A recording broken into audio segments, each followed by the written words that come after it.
does really, really well. Quiet. No matter how you feel. It is in everybody's interest. Got this.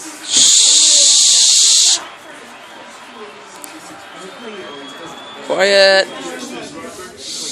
President Carter, President Clinton, President Bush, President Obama, fellow Americans, and people of the world, thank you.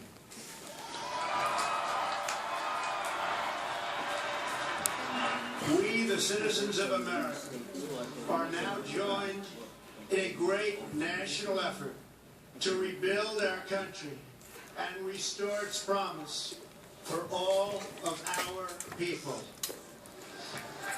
Together we will determine the course of America and the world for many, many years to come. We will face challenges. We will confront hardships, but we will get the job done. Every 4 years we gather on these steps to carry out the orderly and peaceful transfer of power. And we are grateful to President Obama and First Lady Michelle Obama for their gracious aid throughout this transition. They have been magnificent. Thank you.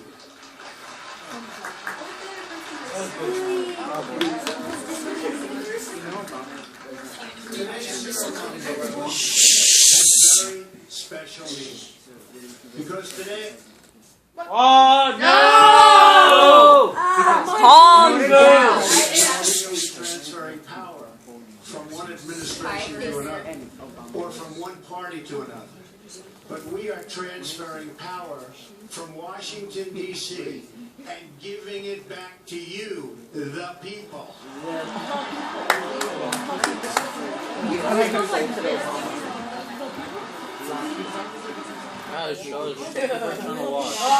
Quiet. A small group in our nation's capital has reaped the rewards of government, while the people have borne the cost.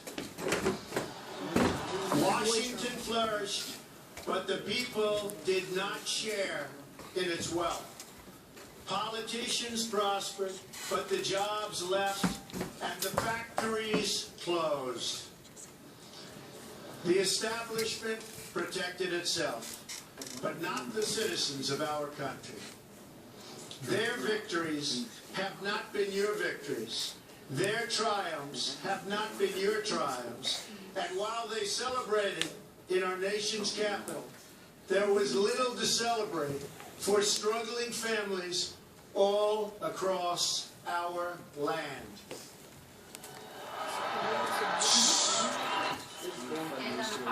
That all changes starting right here and right now, because this moment is your moment. It belongs to you.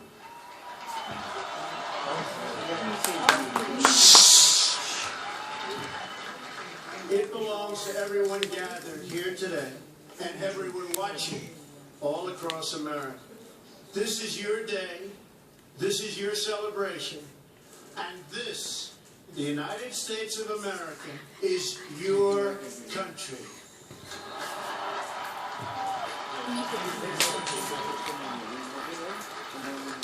What truly matters is not which party controls our government, but whether our government is controlled by the people.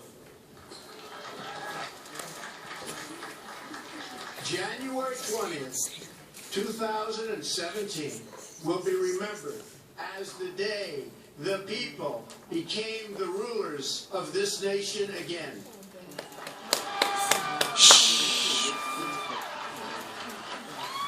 The forgotten men and women of our country will be forgotten no longer. Everyone is listening to you now. You came by the tens of millions to become part of a historic movement, the likes of which the world has never seen before. At the center of this movement is a crucial conviction that a nation exists to serve its citizens. Americans want great schools for their children, safe neighborhoods for their families, and good jobs for themselves. These are just and reasonable demands of righteous people and a righteous public. But for too many of our citizens, a different reality exists.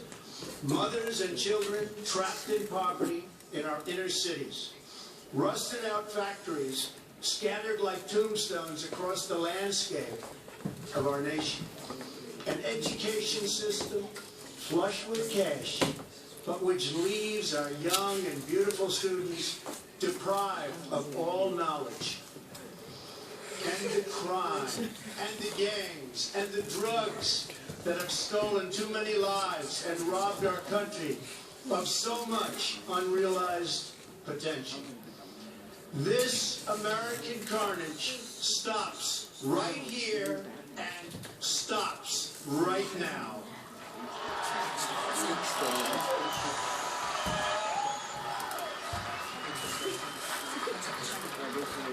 We are one nation, and their pain is our pain. Their dreams are our dreams, and their success will be our success.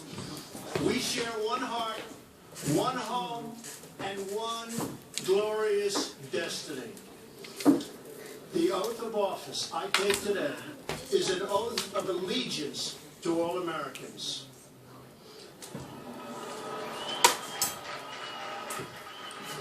For many decades, we've enriched foreign industry at the expense of American industry, subsidized the armies of other countries while allowing for the very sad depletion of our military. We've defended other nations' borders while refusing to defend our own.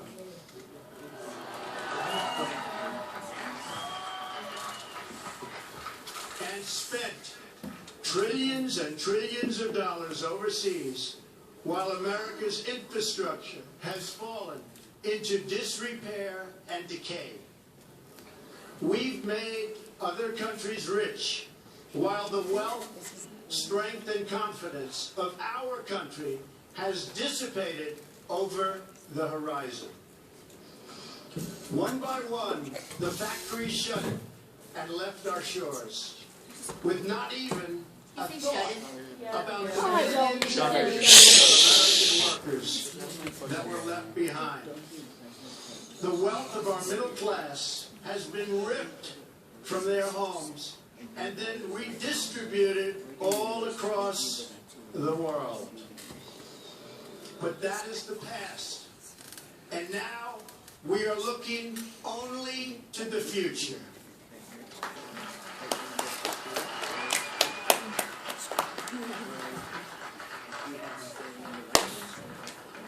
We assembled here today are issuing a new decree to be heard in every city, in every foreign capital, and in every hall of power. From this day forward, a new vision will govern our land. From this day forward, it's going to be only America first. America first.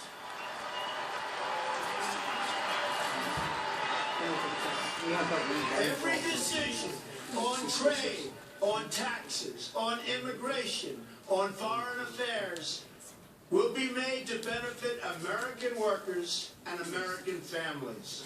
We must protect our borders from the ravages of other countries making our products, stealing our companies, and destroying our jobs.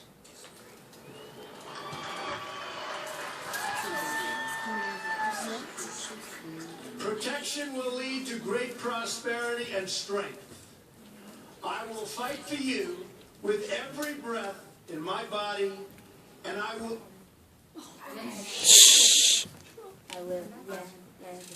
never, ever let you down.